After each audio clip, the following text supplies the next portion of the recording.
now, from Ozarks First, you're watching Color 10 News at 6.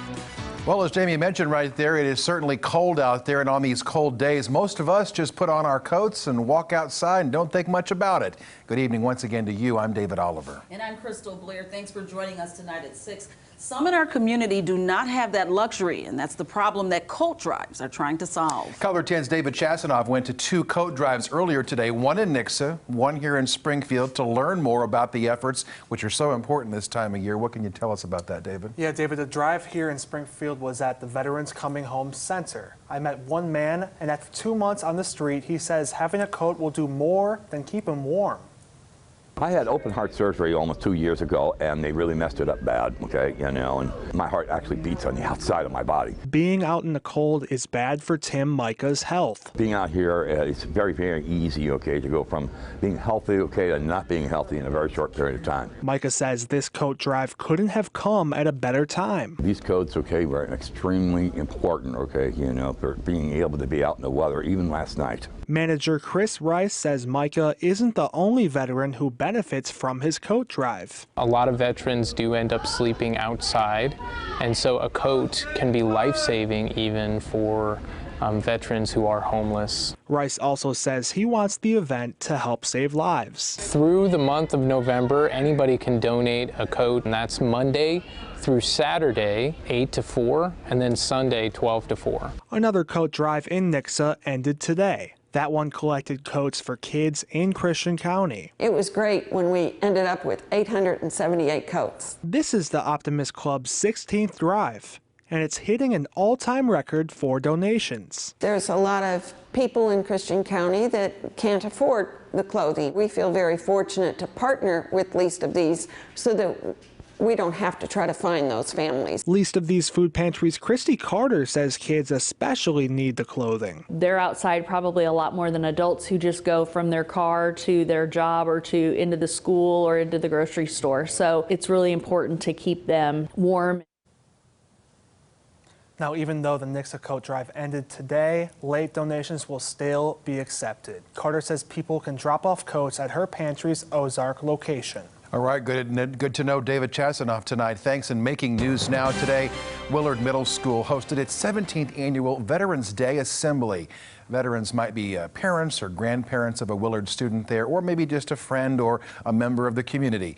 After the assembly, the veterans were served lunch. MIKAYLA Hammer is an 8th grader at Willard Middle School. She says that all of her veterans and her family are out in California, but she enjoyed the festivities.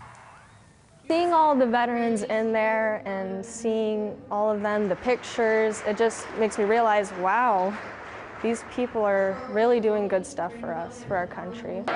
Today's event kicks off a whole weekend of activities to honor veterans there in Willard with a parade, a supper, and the first ever Veterans Stand Down in Willard, where they will offer free services like haircuts and dental screenings. Well, a group from the Ozarks is headed to the West Coast to aid the Red Cross and recovery efforts while firefighters continue to fight critical wildfires. It may be bleak now, but it will get better. Everything always gets better. Words of encouragement there this evening as thousands of people in California are without homes. Color 10's Nigel McDonald met with that group and reports. This group of men and women are headed to California to respond to the massive wildfires that continue to impact the communities there. With high winds and dry conditions, crews on the West Coast are working around the clock. California's Kincaid fire has burned more than 76,000 acres, causing one of the largest evacuations in that state's history. Seeing images of the disaster hits close to home for one Red Cross volunteer. A few years back, I'd had a house fire. Red Cross was there to help me, and when I give back, it makes me feel good. I like to help other people. That's why I go.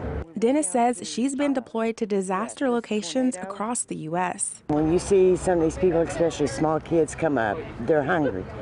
And everything. If the Red Cross isn't there, a lot of these people have no hope. The group hopes to bring a sense of comfort to those affected. Even just seeing all the organizations come together just really inspires the people.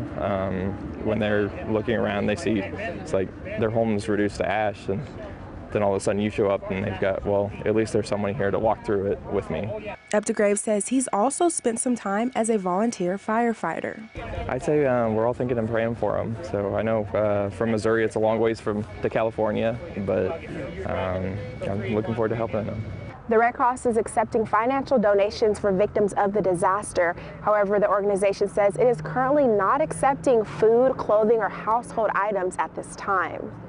And if you'd like to help out and donate yourself, you can visit redcross.org. You can call 1-800-733-2767 or text Red Cross to 90999 to donate $10. All right, and around the Ozarks, firefighters in Branson were kept busy this afternoon when a fire broke out at the Fall Creek Steak and Catfish House on State Highway 165. When crews arrived on the scene, they found a working fire in an HVAC unit with smoke throughout the entire building. They were able to keep the fire contained to one room. The restaurant was open for business at the time, but fortunately, guests and employees were able to get out of the building safely. No injuries have been reported, and the cause of the fire is being investigated. Fire officials are working right now with the Taney County Health Department and the restaurant owner to help get that restaurant back open as soon as possible. Another cold day, that's for sure, but a few warmer days are on the horizon. Jamie has the forecast as you look at our live tower cam view of the sunset on this Halloween night. Stay here, folks.